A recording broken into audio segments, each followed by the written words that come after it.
Are the wheels of justice turning slowly, or is this just political revenge on display?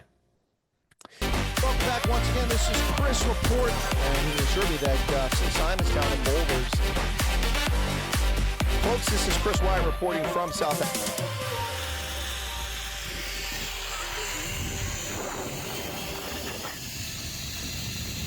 Three and a half years after the internal African National Congress insurrection in KwaZulu-Natal and Gauteng provinces led to the loss of billions of dollars in looted and torched businesses like the Macro behind me, 354 officially dead, though more likely over 3,500 who were killed in the violence, and the near total absence of state control as pro-Zuma forces both inside and outside the African National Congress government conspired to expose the fragility of ANC and state control.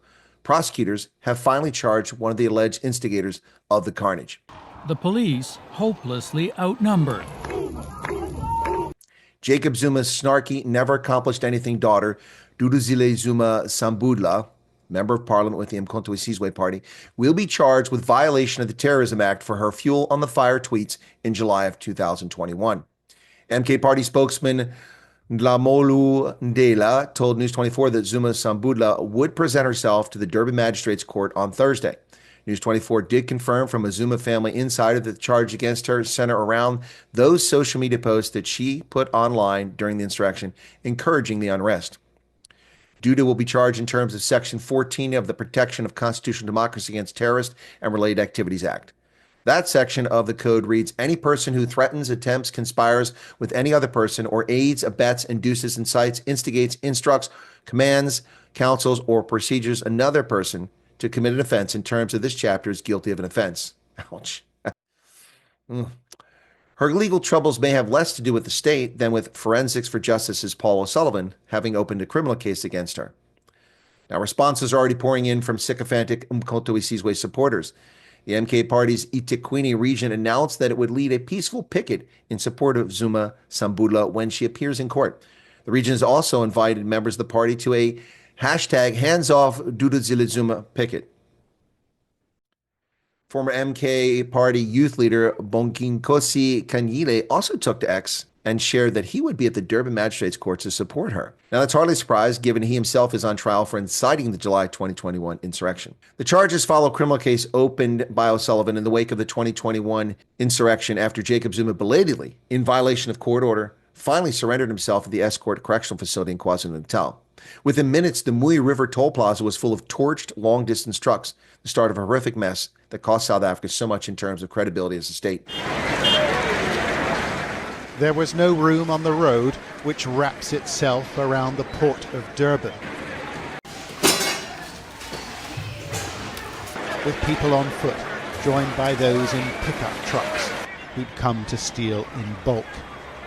And the police and the country's military, well, they were nowhere to be seen. This is very painful, and I don't know what can I say about that.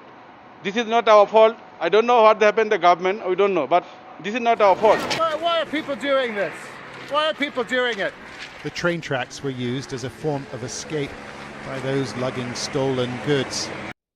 At the time, Duda took it upon herself to become cheerleader number one to encourage lawlessness with her "We See You" tweets. True to form, today, after news broke of her pending terrorism charges, the arrogant, protected offspring of Jacob Zuma took to X once again, posting her insightful nonsense. We see you.